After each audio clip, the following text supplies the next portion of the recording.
Welcome, listeners, to episode 20 of the UBERED podcast. I'm your host, Evan Kale. For 4 years, I was a full-time Uber and Lyft driver in Minneapolis, St. Paul.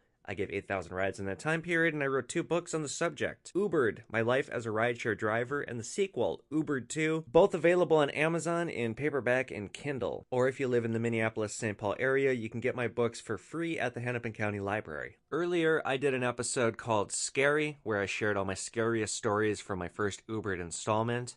In this episode, well, I'm going to talk about one thing from the first UBERED installment, but mostly I'm going to be sharing my scary stories from the second Uber book. So the reason why I have so many scary accounts, probably more than the average rideshare driver, is because I was mainly driving late at night. So not everything that was like really bizarre happened late at night, but the vast majority of it did. And when I say late, I mean I'm talking 1, 2, 3 o'clock in the morning. So the first thing that I would like to talk about in this episode is related more to the first than the second, but it was kind of like a constant bane of being a rideshare driver, and just with some personal phobias and this account that I'm about to tell you. The police. You deal with the police quite a bit as a rideshare driver. I only got pulled over just a handful of times, and I never got a ticket. But in one instance where I did get stopped by a cop, and I mean, I guess like I wasn't even pulled over, it was a cop on foot.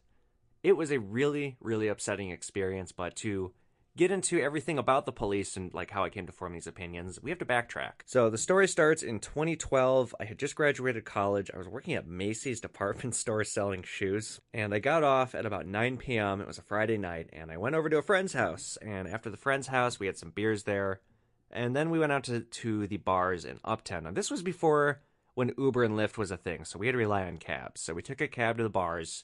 My friend lived about 1.5 miles, 2 miles away from the Uptown bar, so walkable distance, but, you know, it was cold. This is like March. But it was also, we had a very mild winter that year, and it was starting to warm quickly, so I had not brought a jacket even. I think I had a jacket, but I had left it at my friend's house, because we were going to go back there when the evening was done. So leave the jacket, go out to the bars, take a cab, and when we get to the bars, we run into a bunch of other people that we went to high school with.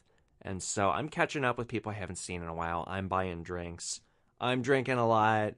Well, fast forward 4 hours, it's bar close, 2 a.m., and everyone the bars, they'll cut you off at 1:45, but they'll basically say, get out. So by 2, they just herd you out the door, because once the bar is closed, like, it's city ordinance, you have to get out of the bar. Well, I had gotten fairly drunk at this point, and I had also spent all of my money, or at least all the cash that I had, and this was back in the day when I was so... Oh my God, I was so poor when I had just graduated college. Like, I'm talking, I generally didn't have more than $100 to my name. And, like, even that was me living rich. So, no more money, spent it all on booze, no money in my bank account. I can't get a ride home. Well, I'm looking around for my friends, and I can't see them. Like, there's a lot of people that have been kicked out of this bar. And I miss my friends. They hopped in the cab and they left me. In their defense, they did think that I had gotten a ride home with someone else, because I had separated off from them and kept talking to these other people from my high school, and we had just gotten separated. So they thought I had securely gotten a ride home. Well, I hadn't. So they left me there, and I had to now get my ass back to my friend's place, because my keys and all my other stuff was there, and I had to walk there. But I didn't have a jacket, and I was really drunk. Like I said, it's just a 2-mile walk, but being this drunk and having such a thin shirt on and nothing else, you know, it did not start out so well, and it quickly deteriorated as I walked, and I ended up getting myself lost, right? Well, I'm so drunk, I could barely use my phone, so my navigation skills are not going anywhere. My friends are trying to call me, and I'm so drunk, and I'm starting to get delirious now from the cold, that I'm not really making sense of anything that they're saying. My phone battery dies. I'm walking around in circles. I was probably outside for about 2 hours, right? So I'm to the point where I'm just fucking disoriented, and I don't know what's going on. I could very well be getting hypothermia. I don't know. I remember looking around and just not knowing where I was, but thinking, fuck, I gotta pee. So I walk up to a bush, right, and I look around. There's nobody around. It's gotta be like 4 o'clock in the morning. And I whip out my dick, and, you know, I'm up against a bush. It's not like I'm just standing in someone's yard with my dick out, right? And I'm leaning down on the bush, and I'm peeing, and, like, all is going well. Suddenly there's red and blue lights, and I look up, and no sooner than I look up, bam! I am on the ground, and I'm getting the fucking shit beaten out of me, and, like, I think I'm getting jumped, because nobody said anything to me. Suddenly, I'm just on the ground getting kicked and punched. So the first thing I'm trying to do is tuck my dick away so that I can defend myself. And I hear, stop resisting, as I'm trying to tuck my dick away. And I realize through this beating now that these are police officers. These are not people trying to rob me. And so they cuff me and they kick me over and they shine the light on me and like, oh, it's so embarrassing. I couldn't get my dick away, so my dick is like hanging out of my pants and I'm cuffed and I'm drunk and I'm just so, because they haven't made their presence known at all. They haven't said police. They haven't said freeze. They haven't said stop what you're doing. They attacked me and they expected me to know that they were police. I realize what's going on now. But instead of them realizing that they just fucking savagely kicked the shit out of me for just pissing in a bush, they accuse me of masturbating. So this has potential now. You know, this could be a sex crime. Shit. And like suddenly I'm starting to process really the gravity of what's transpiring here. Meanwhile, like seriously, I got my fucking ass kicked. Like they kicked me in the ribs. They stepped on my hand so hard they almost broke it. I wouldn't have use of my hand for about a week after this. I'm bloodied. My shirt's torn. I tried to explain to them officers I was just peeing. Like, holy shit. And luckily it's winter. They see my urine in the snow, so they believe me. But what do?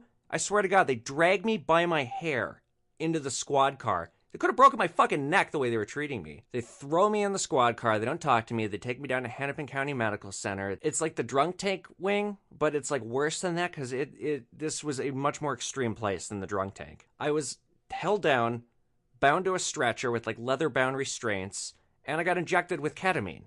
And the last thing I remember was screaming, I don't consent to this. Get that fucking needle out of my arm. Well, I wake up the next day, and I feel like I've been run over by a train, right? Not just because I got my ass kicked, but I've gotten injected with date rape drug. And they told me that they're going to hold me for 2 more days unless I sign a form saying I consented to everything. And let me tell you something. When it was such a violating experience to be injected with something against your will, to be subjected to this wildly unequivalent response to something that was so trivial. Shit, I peed in a bush. Even if I had been masturbating, say freeze, say police, say stop what you're doing. You don't just jump someone and beat the shit out of them. This is actually the equivalent of shooting first and asking questions later. Which, yes, now I realize, because so many awful things have happened in the Minneapolis Police Department since, that, yeah, the Minneapolis Police Department is pretty fucking bad. But still, I had never had an experience like this with the law. Your job is to protect and serve. Your job is public relations. It's to build bridges with the community. When you do something like this to someone, you know, again, even like I said, even if I had been masturbating, this is not what you do. What are you trying to create with me? Well, here's what you are creating. You're creating a voice that's going to speak out against you. You're creating a person that's never going to trust you. You know, I would have a hell of a time calling the police if I had a problem now because of this experience, because of this awful, traumatizing thing that I'm never going to forget. I had to seek counseling after this. I swear to fucking God, I saw a therapist because I was so flipped out and just traumatized from this. I had to sign, so I did sign the waiver because I wanted to leave. You know, this was such a violating thing. I wanted to get the fuck out of there. Right? That was the first thing I wanted to do, was just go home and cower in a bed. You know, I have never been raped, but I can certainly empathize with people who have, to have your body be violated in any way when you're powerless to do anything to stop it. It's an awful, traumatic feeling, and it never goes away. It makes you feel vulnerable in a way like you've never felt before. You know, like I didn't get sodomized or anything, but fuck, I had this shit injected in me that made me, I felt like death for like 2 days. I had to call in sick to work the next day.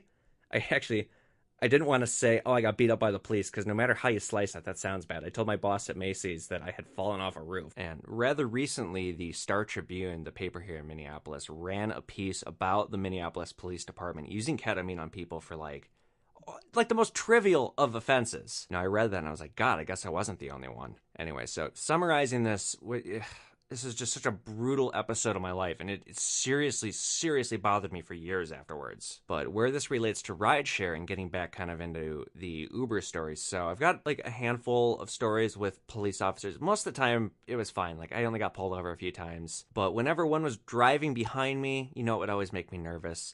However, I have one story where I had a really bad interaction with a police officer, and it upset me so much I had to stop driving for the night because I had a panic attack, basically. It's trip 2429. It's called Cyclops with a Badge and Gun. So it's a Friday night, and I'm in downtown Minneapolis. This is my first year of rideshare driving. And there were certain locations where picking people up, no matter what time of day it was, you're kind of damned if you do and damned if you don't. Cowboy Jack's Bar in downtown Minneapolis is one of those places. And the reason is, It's on this one corner that's a one-way, and getting to it is such a pain in the ass because traffic is always so backed up from between all the taxis and the rideshare cars and everybody else that's surrounding this bustling block. On top of that, there's a lot of crime in this area, and that's like kind of a new thing. And the light rail tracks cut through this block too, so that's just another layer of complexity. You really couldn't stop in front of this bar. You kind of just had to drive by at a snail's pace, crawling with traffic, and hope that your passengers were out and ready and waiting. And this was back in the earlier days of the app when it was spottier. If you got a lot of drivers in like one congested area, or just like a lot of people in one congested area all using their phone. So that was, yet another thing that made it difficult. Okay, so it's a Friday night and I'm pulling up. I have some passengers I'm going to be picking up. It's a surge ride, so I'm going to make a little bit more money. And they're at this Cowboy Jack's bar. Now, normally I wouldn't even pick up people from this bar. Like if I saw that was where they were calling from, I would usually just cancel on it. But this had been a night where I'd canceled on too many rides, so I kind of had to do it. I'm approaching the bar, and luckily, I see the people that are my ride, right? I'm like maybe 200 feet away from this bar, just crawling with traffic. And so I know that it's them because they point, like they're looking at their phone, they're looking around, and people have this body language giveaway, where I can tell that they're my passenger just by the way that they're standing or moving. So, just by the way that they're standing, they're obviously looking for their ride. They see me, they point at me, they look at each other, and they start walking toward me. But I'm like, I don't like it when people are walking toward me when I'm in the middle of the road. It just makes it kind of hairy. And on top of that, there is a cop stationed at this block directing traffic because it's such a mess. Well, there's more than one cop. There's a few cops, but there's one doing all the traffic direction, right? And I'm just about to cross over the light rail tracks. And again, I'm moving so slowly. I'm moving at like a mile an hour because there's so many cars. Light rail's not coming. Well, my passengers decide this is a good time to come running up to me and get in the car. So I don't want them to get in my car as I'm in the middle of the road like this, but I can't really stop them. So they come running up, and I stop there's a car in front of me and a car behind me, and I stop on the light rail tracks. Now, I stop for literally 3 seconds, right? Doors open. They hop in, and it's like, okay, boom, in and out. So to me, as soon as they hop in, it seems seamless, right? But as soon as the doors close, I hear someone scream, "Stop!" And there's a blinding light in my face. There's a bang on my driver's side window that hit so hard I thought the glass was going to break. And I look, and there's a cop standing there. I know what he's mad about. He's mad about the pickup on the light rail tracks. So I put my window down, and I figure, okay, he's just going to scream at me for a second, and I'll go. So I put the window down, and I go, "Officer, before I can even say anything besides officer, just preparing to get my excuse out, he screams, "Who the fuck do you think you are?" And I just go wide-eyed. I'm not expecting this. And I, again, very calmly say, "Officer, I'm sorry, And he cuts me off by snarling, "No! What the fuck gives you the right to think you can stop on my tracks? Just who the fuck do you think you are?" And I make a few more attempts to speak and explain what's going on. And what I'm going to say is, I'm stopping here for all of a second. The people are in the car. I'm sorry. I realize what I did was wrong, but I couldn't control this. They walked to me. I'm not going to just keep the doors locked and say, "Meet me over there," and there's all these people. Well, I can't get any of this out. Every time I attempt to open my mouth, he wants to know who the fuck I think I am and what the fuck gives me the right to stop on his tracks. And then he's like, "Answer me!" And every time every time he yells at me, he seems to be getting madder upon hearing himself yelling at me. So it's just getting worse. And now suddenly, I start having a panic attack. It's like vertigo. And I notice as I'm looking at this guy, he's got the worst lazy eye I've ever seen. So he's like a cyclopean monster. And on top of that, I noticed he's got his hand on his gun. And meanwhile, he's yelling at me about stopping on the tracks, but he is keeping me stopped on the tracks to yell about me about stopping on the tracks, when if he had just let me get these people in my car and go, I wouldn't have stopped on the tracks. Finally, he just lets me squeak, "I'm sorry." And he goes, "Oh, if I ever see you on my street again, you will be. Get the fuck out of here, punk." And I'm so shaken at this point. I can't talk. My hands are shaking. I can barely even drive. And my passengers are like, "What an asshole. I'm so sorry that happened." I don't say a word to them. I drop them off in silence. And I'm so upset I have to go home after that, even though it's bar close at this time. So I could be making so much money because it's my most valuable time slot of the whole week. I swear to God, I went home and I called my therapist. Now, I followed up. I filed a complaint. I unfortunately did not get the officer's badge number, so I doubt anything came from it. But to the Minneapolis Police's defense, the sergeant that I spoke with was vehemently apologetic and was like, mortified to hear about this. So, I'll say at least there, I'll say there was some sympathy. And he said, we hold our officers to a higher standard because they shoot too many people and got caught too many times. But still, I have to be fair about it with the complaint that I filed. Now, that being said, to me, this interaction is basically everything that's wrong with policing. You have a cop who, yes, I did something wrong, but the cop made it a million times worse. And in the process of making it worse, he also shattered, again, my trust with the police, which is not building bridges with your community. Now, I just want to say a few more things. I have had a number of law enforcement readers read the book, enjoy it, but reach out to me about this and just let me know how disturbed that they are, both in this interaction and the interaction that happened to me in 2012, and have echoed the fact that this is not representative of the majority of police. So, look, if you are law enforcement and you are listening to this, just take what happened to me maybe as a learning experience, or just think about it next time you're apprehending a suspect. Indeed, you have to treat them as if they might be armed, but if you can see that they're probably not, you don't have to kick the shit out of them or shoot them or treat them horribly. The public didn't shatter the police trust. It's the other way around. The police shattered the public's trust, and now it's on the police to build that bridge back. One random thing that I want to throw in here.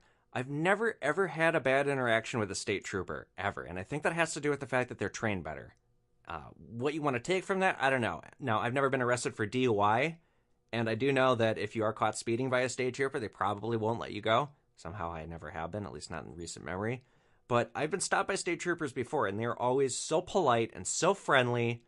They're not in your face the way local cops are, Minneapolis police are, or like city cops or anything like that. Okay, one more story, and then we'll stop talking about the cops entirely. So I never liked it when police were following me. I never wanted to get pulled over. I especially never wanted to get pulled over, not just because I don't like them and because I've had this bad interaction with them, but I also, I was doing something wrong at most points in time during my rideshare career. At the very least, I was holding weed on me, and I was some degree of stoned, usually. Not always, but usually. As I've said and said again, it was never a problem. It was never like I was seriously inebriated. But let me put it this way. I would not want a cop to stop me and then ask me to get out of the car and do a field sobriety test because, well, that just opens up an unnecessary risk of maybe I'd fail it. I don't think I would, but maybe I would. I wouldn't want to find out. So trip 6,669 is called the Tail.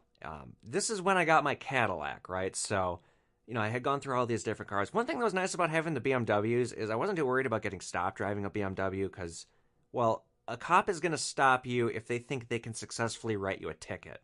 Or if they think, there's a good chance that you're just not going to beat it. But if you're driving a fancy car, you're probably going to be able to beat their traffic ticket. Or, at least that's an assumption. And I'm not just talking out of my ass. This is true. I did a week of ride-alongs with the Edina Police Department when I was in high school for my senior project. And that was one of the things that the cop told me. Straight up, we were tagging speeders on Highway 62, and a Mercedes went by going 11 over, and the cop, I said, okay, there's one doing 11 over. And the cop goes, nah, that one will lawyer up and beat us. Well, then a shitty SUV goes past doing 9 over, and we stopped that one and gave him a ticket. And the city of Edina, where I'm from, this is the same police department that arrests black people for standing on the sidewalk. Look that video up on YouTube. I'm not kidding. And I'm digressing. Okay, so I had these BMWs, and I was not worried about getting stopped. I did, but I always got a warning when I did, and it was just a few times, right? But now I'm in a Cadillac STS. It's black on black, dark tinted windows, and I don't have any license plates for the first couple weeks that I have the car because I got the little paper hanging in the back window. But the windows are so dark, you can barely see it. And Minnesota is not a state where you can really have tinted windows. If you go down south, in Las Vegas, I know you can have really dark ones because the sun is so hot. But that's not really an excuse here. So if it's within a certain degree of tint, they'll pull you over, and they'll pull you over just to measure it. So between that, the car itself that I'm driving, this gangster ass car, and the fact that I don't have any license plates or anything, I was I'm kind of worried, and I'm getting tailed a lot. So I picked these girls up at bar close in downtown Minneapolis, and they're on Hennepin Avenue, and these girls are so drunk they don't even know where they are. So I have to circle the block a few times looking for them. They're standing outside of the Orpheum, which is it's one of the most prominent landmarks in downtown Minneapolis. To not know where you are as you're standing beneath this thing, you got to be really drunk to be this clueless. It's a Lyft ride. It's 300% or something, and that's the only reason why I'm not losing patience and just finding someone else, because I know I'm gonna make a lot of money. Well, finally, I find these girls, and they fall into the car, and they're being really rude and drunk, and they're going all the way to Hopkins. So they're going 3 cities over. It's going to be like a 15-mile ride. And I'm going to make like $60, so huzzah. But right as we leave the downtown area, the drunk one who's buying the ride starts backseat driving. And I'm going to listen because she's drunk enough where if I just tell her to shut up and I start doing my thing, she's going to get in my face. It's going to be an unpleasant ride. I'll just appease her, whatever. And if she does get us lost at 300%, that's going to cost her big time. So it's kind of a win-win. Well, her directions are quite erratic. She tells me to go one way and then another way, and there's a bit of swerving involved as I'm kind of trying to listen to her and appease her. And as I'm doing this, I notice that there is an SUV tailing me very closely. And it tails me out of downtown Minneapolis, onto the highway, through onto another highway, through like several cities. And as it's tailing me, I see that it's an undercover police car because like I'm watching it in my rearview mirror. It's a full moon night, and the moon's glow catches it, and like I can see there's like latent squad lights above it, but they're not like the big raised lights. They're like it's an unmarked police car basically. So I'm thinking like, okay, he's so close up my ass. He's about to pull me over. He's about to pull me over because I've been swerving and these drunk girls in the backseat. Like I'm not gonna get in trouble or anything, but it's making me nervous just because, like, do I have all my paperwork? Did I leave my insurance card at home? Oh shit, I might have left my insurance card at home. This cop tails me the entire length of the journey through several cities, and I kept thinking, you know, he keeps getting so close up on my ass. It's like, oh god, he's about to stop me. And then he backs off, and then he goes up close, and then he backs off. And right as I'm pulling into this girl's driveway, he comes flying up again, and I think, okay, this is it. Like, he's going in for the kill. But no, he just rips around me, and as he goes around me, I see that, yeah, indeed, it was a cop. And then he does a U-turn and goes back to the highway. So why a Minneapolis police cop followed me for that long and didn't stop me, I don't know, but it sure made me nervous. Oh, and then these girls complained about my driving the whole way for, like, no reason at all, which made it way much more stressful because I got these drunk girls in back giving me bum directions, bitching about my driving. Meanwhile, I have a cop who's, like, about to pull me over. It did not make for the best trip. So as soon as they were out of the car, I transcribed this entire story, writing as slowly as I could and keeping the meter running. So I bet I kept the meter running another 15 minutes after after these two got out. Okay, we are done talking about the police now. We'll talk about other stuff. So another thing that I want to talk about with the Cadillac, when I first got it, I did not want to go into Northeast Minneapolis after this one night where I thought something really bad was going to happen to me. So I'm driving around Northeast Minneapolis. This is, again, I had no license plates. I just had these like little papers in the back window, and you could barely see them because it was so tinted. Well, it's a Sunday night, and I'm rolling around Northeast Minneapolis, and this story takes place on a night where it's a marathon of weird shit going on. It's called Bizarre Night. I had some quirky passengers. I had an old couple that tipped me $50, which was like almost unheard of. So I'm in Northeast Minneapolis, and I'm doing like short trips. I'm kind of running around. And as I'm driving down the street, I'm doing 35, 40.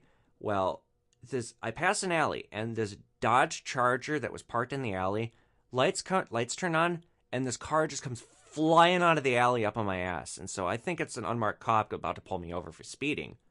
And so it comes barreling up, and I'm thinking, oh shit, here we go.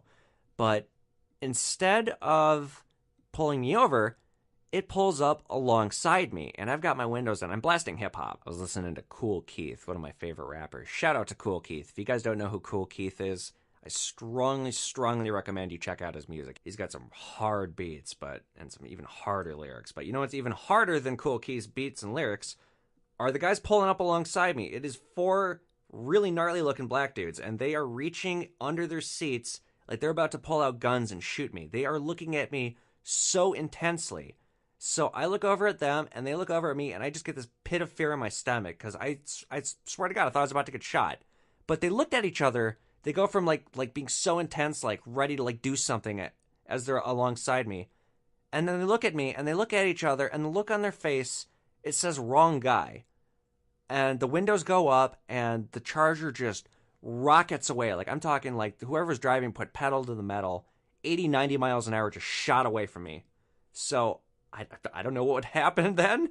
I don't know if they indeed thought that me driving that Cadillac, I was somebody else, somebody they were going to shoot or whatever. But maybe 20 minutes later, I'm still in Northeast Minneapolis. The exact same thing happens to me with a much shittier car. This Buick starts tailing me, and then it shoots up alongside me. And this guy, it was only one guy driving the car, but he looks over at me so crazy. We pull up to a red light, and he just stares at me for a second, and then he does a really hard U-turn and just rips away. So I titled the night, because, I wrote about this night, and this is a marathon night where a whole bunch of shit happened. This is just two instances in an eventful night, so bizarre night was what I called it. All right, this next story is a little bit more playful. The only reason it's scary is there's a car chase, and, well, if this guy had caught me, it might have turned out to be really scary. This is back when I'm in my 335. It's the summer, and I'm in like kind of a rough part of St. Paul, so I had been blasting hip-hop loudly this day, and when I'm in this neighborhood, I decided to turn the music down just a little bit, even though it's daylight hours. It's like 5 or 6 p.m. weekday, and I pull up to this kind of sketchy-looking house, channeling fans, rundown, woman named LaDonna's calling me. It's in, like I said, it's in a rough area of St. Paul. These two 20-ish black girls come out, and they get in the back seat, and they're going to McDonald's in back. They're just going for a little food run. I'm not really paying attention to them. We make the drive. The McDonald's is like 2 miles away from their house. Get the food. But as we're in line at the drive-thru, apparently there is another friend who is causing some drama. This other friend is supposed to be meeting up with them shortly after they get the food. And, they have had some other drama with this friend. I guess the friend's not being a very good friend. Or at least that's kind of what I can gather from overhearing them in the back seat. So they order their food, and then they order this other girl's food. And it's a lot of food, It's like $30 worth of shit. So we're driving back, and then as we're at a red light, LaDonna goes, "Oh, are you fucking kidding me? This bitch just canceled on us." Apparently the friend just decided to, after the food was bought, not show up. She made an excuse for why she couldn't show up. Well, they trash talk her for like a minute about how much of a bitch she is for doing this and how she owes her for the food, blah, blah, blah. Well, at the next red light, the passenger, not LaDonna, LaDonna's friend goes, "Oh, get the fuck out. LaDonna, look who the fuck it is." And LaDonna looks over and goes, "Oh, hell no. Hell no." And it's the girl who's just blown them off, has told them she's got something else going on. She's been caught with her pants down in this lie. She is in the SUV. There's this fucking shitty, rusty SUV next to us in the left-hand turn lane. I've pulled up next to them, coincidentally, at a red light, and this girl's doing her makeup, and there's this, like, hard-looking dude with a do-rag behind the wheel, and she's just oblivious that her friends are staring at her, freaking out, like, have just caught her in this lie. She's pampering herself in the passenger seat. So LaDonna puts them and goes, "Hey, Chanel! Chanel, you lying-ass bitch! I got your motherfucking McDonald's right motherfucking here!" And LaDonna reaches into the McDonald's bag and throws a hamburger at the SUV, and it just splatters the windshield. And then she throws the soda, and it just explodes on this car. And the dude driving looks at me like he's about to just shoot me. And the light turns green, and I just go, "Oh, fuck." And I gunned it. And this SUV comes tearing after me, so I got into this, like, crazy car chase with this dude over this for about 2 miles. I turned down an alley, and I lost. I mean, he didn't stand a chance. I had a 335, and he had, like, a 1998 Suburban, so. Now, this episode's called Scary. I guess that wasn't scary, but if he would have caught me, it for sure would have been scary. Now, I said for this Scary Part 2, it was only going to be stories from UBERED 2. I don't have too many scary stories from UBERED 2. Most of the really, really weird shit took place in UBERED 1. This one's a little weird. This trip is called It's trip 4,627. So oftentimes when I would get home, I would try to trace the lineage of my day, ride to ride, and I would try to pick out the one ride that rat-fucked my whole day. That one ride where if I wouldn't have taken it, I wouldn't have ended up in one spot that led me to another spot that basically ended up with me getting stuck, or kicked off a series of bad passengers, or some other stuff. Because this stuff, it's chaos. It's so consequential of itself. One ride has capacity to change everything. If I had taken a left turn instead of a right turn between rides at one point, that had capacity to change my entire day. So I remember this one ride it just kicked off like a day of bullshit. But this ride, it's called like I said. It's a normal day, middle of the day. I'm driving I started like noon. It's like 3 now. And I'm heading from St. Paul to downtown Minneapolis. And I have, gentleman's name is Antonio in my backseat. And like, I was stoned and didn't feel like talking. So I'm driving quietly, right? Well, I notice as we're in gridlock traffic on the highway, Antonio is staring at me. And I think maybe it's just me. And I forget about it. But then I notice he's staring at me again. And I notice that, like, his stare isn't isn't changing. He's just staring at me. He's not looking out the window. He's not looking at the road. He's not looking at anything else, his phone. He's just staring at me. And finally, when we arrive at his house, it's like, oh, fuck, right now I have to look at him. I turn around, and I go, well, here we are. Have a nice day. And he just keeps staring, and he goes, your eyes, what color are they? And I look at him kind of weird. I go, green. And he goes, and his eyes like go wide as he does it. And then he gets out of the car. And I'm just like, my jaw is just agape. And that's it. As soon as he closes the door, I just say to myself, what the fucking fuck? All right, I got 3 more things I want to talk about. So one of them is crashes, because I have crashed, and like that's a scary thing. You know, it's the thing with a car accident is they come out of nowhere and you don't see them coming. So the 2 times I've crashed, once was my fault, once it wasn't, and both times I sure as shit didn't see it coming. For those of you who have never been involved in an accident, like I hope you never are, because it's not only is it such a scary feeling, you are suddenly strapped to, well, this is, I guess, talking about my BMW 335 crash. You're strapped to something you have no control of and you can't stop. It is one of the most, like, powerless feelings imaginable. You just have to hope to hell you're going to be okay. And it's like, time will slow down for you, too. Because I remember my thought process. I was on my way home. It was a blizzard. And I wasn't even thinking about driving. I was just thinking about getting some food and then, like, how the rest of my week was going to go. And then suddenly, the wheel's not responding. And, oh, shit, I'm going 40 miles an hour. Oh, shit, there's a tree. And then the noise, like, it's cartoonishly loud. And then afterward, you just get so jacked up on adrenaline, and like you can't calm down for hours, and you don't feel it at first, but you get sore. You always get sore from a car accident, even if it's like a 5-mile-an-hour fender bender. So as a rideshare driver, I had 2 accidents, and then surprisingly, in 150,000 miles of driving, I only witnessed 1, and I almost got caught up into it. It was Labor Day of 2015, and I was in Egan, like one of the southern suburbs. And there were these 2 cars in front of me, and basically, we were on like a 45-mile-an-hour, like not a highway, but not a road. I guess you call those county roads. And the car in front of me in the left lane had to get in front, like it was trying to jump over into the right lane to execute a sharp right turn. Why it couldn't just slow down and get behind the car instead of trying to get in front of it and doing the right turn? I don't know, but it didn't successfully execute the turn. The car behind it ended up rear-ending it, and like, because it happened at 45 miles an hour, geez, I almost got into this accident. I had to like swerve to get out of the way, and both these cars just went flying. Like, I don't think anyone died, but it was a bad accident. And that's the thing with them, is they happen so fast and so sudden, and they're so loud, and they're just so goddamn dramatic and scary. And on top of this, and I talked about this quite a bit at the start of this podcast series, between rideshare hardships, plot holes, and woes, or whatever I called the episode, and the other one, the differences between Uber and Lyft. If you get into a car accident and you're a rideshare driver, you have a problem. The insurance for both services it's a joke. The deductible on Uber last I checked was $1,000, and Lyft was like $1,500 or $2,000 or something like that. You got to give a lot of rides to make up for that. And on top of that, you can't go through your own insurance because they won't cover you for being a rideshare driver. They will cancel your policy, and then you just won't be insured at all. So I think I said this earlier in this series, but one of the scariest things that I ever went through as a driver was getting into car accidents and having to deal with that insurance debacle. It's a stressful job, and if you're driving in Minnesota, this is kind of segueing me into the other thing I wanted to talk about, the weather. It's going to contribute to car accidents. It's also going to produce things that are just scary. I drove through a tornado one time. I was actually on a bridge, and I was taking an individual back from St. Paul to Minneapolis. The episode in the book is called The Storm, because this tornado came through, and it sowed chaos. Like, it was great because I made a lot of money because all the rates went up, because, like, the city resembled a war zone. But holy shit, I was on the 94 bridge, and the sky lit up with lightning, and I see this giant green wall cloud, and then it was just like, boom, suddenly all this wind hit my car.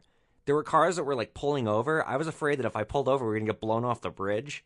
I actually felt my car, like not the wheels getting lifted off the ground, but I was counter-steering against the wind because it was so strong. And the storms in Minnesota go year-round, because if it's not a tornado in the summer or the spring, basically the fall is peaceful. But in the winter, you get these blizzards that are so dangerous to drive in and so scary. If you're doing this full-time, you need the storms to make money because you're not getting paid enough. You need the surge price, or you need the inflated rates. But you're damned if you do, you're damned if you don't. Because by going out and driving in these storms, in one instance, my car got destroyed because of that. In another instance, I ended up doing like $3,000 worth of damage to my Cadillac just driving in the storm all day. All right, listeners, we're going to do one final story for this episode, and I promise I saved a scary one for last. They say people who spend their entire lives at sea will see things that others would never believe. The same is true of the road. I love reading Reddit forums about like weird shit that people see on the road. I saw something weird and I was thinking eventually maybe if I drove long enough I would see something like this. This was when I had my Cadillac and I was working at a restaurant and doing Uber part-time. So I got off in the restaurant on Friday night and I decided to go out driving, and like it had kind of just started to snow. It was like a rain snow kind of mix, so the roads are pretty bad. And I'm running around Minneapolis ferrying people, and this isn't scary, but I'm just going to include this. I had this car full of these drunk, obnoxious 20-somethings, and the one sitting in front introduced herself as a science teacher when she sat down. And I say, okay, are we all ready to go? Everyone loads up. Yeah, we're ready to go. And I could tell they're all really drunk. Well, I put the car in drive, and I signal to pull out of this parking space. And right as I'm about to pull out, I see there's a car coming. So, I move maybe 6 inches, and then I stop because I see this car coming. And the woman in front goes, whoa! Talk about a dangerous driver. You almost got hit there. And I looked at her and I didn't say anything, but I'm thinking okay, no, I didn't. And I'm scowling at her so hard. And I just go, I'm sorry, who's drunk here, you or me? Would you like to drive? And she goes, well, I'm a science teacher, so, I'm pretty good at stuff. Well, whatever, I ignore it. It's not going to be a long ride. And so they call some other person and they do a drunken speakerphone conversation. I'm just not listening to it. Well, I hate this woman in front because she's being so obnoxious and drunk. And it's I don't know her, but I've driven enough people who are exactly like her when they drink to have a rough idea of who she is. When we get to the destination, she, the car unloads and she's kind of looking around and she looks over at me and I could tell that she's about to ask me to keep driving her or to drive her home or something. So I end the trip and she goes, will you? And I just cut her off and I go, no, I will not drive you home. Ride's over. Out you go. She's so drunk that it takes her a second to process this. And she can't figure out how I knew exactly what she was going to ask. And she's like, why not? I go, because you think I'm a dangerous driver, remember? I don't want to give you a ride home. Please get out of my car. And she goes, fuck you. You're a fucking asshole. You know what? 0 stars. She's one of those. Well, she had identified herself as Tia. So I said as she's getting out, hey, Tia, may I tell you something? And I said it really calmly, and it was in such contrast with her tone and hostility that she couldn't help but lean in. And I said, I just wanted to point out that you lectured me on safety, yet you didn't wear your seatbelt for that entire drive. That's not only completely hypocritical on your part, but it also demonstrates a total lack of understanding of physics. So you must be a pretty shitty science teacher. Goodbye. And then I slammed the door, and I don't know if I splashed her with a puddle, but let's just say I did. So the next ride takes me to Blaine, which is such a pain in the ass because it's 12:30, almost 1 o'clock by the time I drop this guy off, and Blaine's a far northern suburb, so my best shot is to set a destination mode back to Minneapolis and hope that somebody's going south so that I can get back there for bar close without having to burn too much gas. Well, within just a few seconds, I catch a ride, and it's from Maple Grove, which is it's a northern suburb. But it's on the way, and at the very least, it's better than not earning any money between the 1 a.m. and 2 a.m. block. So it's a couple. Pick them up from a bar. I'm taking them south to Plymouth, which is still north of Minneapolis, but it'll put me within range of the bars, so it's what I want. So these two are in my car, and I merge onto Highway 169, and I'm driving 50 miles an hour because the roads are so slick now. And other cars are just rocketing past me, and you have no idea how to drive in the snow if you're blowing past me when it's icy like this. So I'm just kind of shaking my head as all these cars are going by. Well, then we hit a stretch on the highway where there's no cars. My caution for the bad roads, it degrades as my eyes drift away from the road. And a mile from our exit where these two are going on 36th Street, I see this odd shape in the road. I look closely, and casually sitting upright on the side of the road was this massive black shaggy dog, unlike any other kind of dog I've ever seen before. And I exclaimed, whoa, as we went past. It was so big. And this fucker's big pointy-eared head just eerily tracks my car, watching as we go by. And as I look in its eyes, I swear its eyes were glowing. And so the man in back goes, what is it? And I go, I think I just saw a wolf. And then as soon as I said it, I realized how silly that sounded. And the man just goes, no, you didn't, like doubting me. And I'm like, well, I saw some giant-ass big dog back there.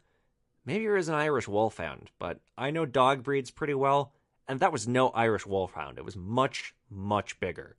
And if you know dog breeds, you know an Irish wolfhound is a pretty big dog. So we drive in silence for about 30 more seconds, and then I squint beyond the horizon. And through the curtain of snow and mist and sleet, I can see red and blue lights shining brightly from an overpass ahead. And the woman in the back says, look at that. Must be a bad accident or something. And the entire bridge of the highway was littered with police cruisers and ambulances. And as I slowly exited off the highway, I observed rescue workers frantically searching the ditch with flashlights. And there were these 2 cars overturned in the ditch, and one was such a tangled wreck of metal, it hardly even resembled a car. And the man says, someone's dead.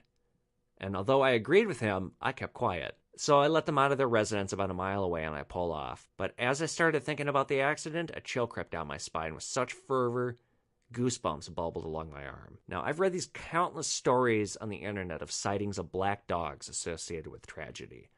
They're not normal black dogs. They're big, menacing, with fur the color of midnight. Some call these hellhounds Grims. And that is exactly what I saw on the side of the road right before coming across a scene of death. Now, I know what you're saying. Surely Evan Cale, the guy who professes what an atheist he is, doesn't believe in ghosts. Listeners, all I will say is truth is stranger than fiction. I don't know what I saw that night on the side of the road, but I'll tell you this much. That was no ordinary dog. But with that, listeners, we shall conclude the episode. Guess what?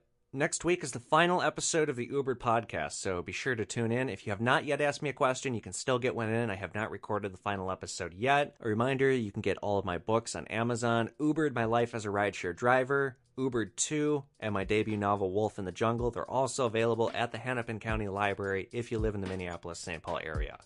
Listeners, you have been UBERED. I'm Evan Cale, signing off.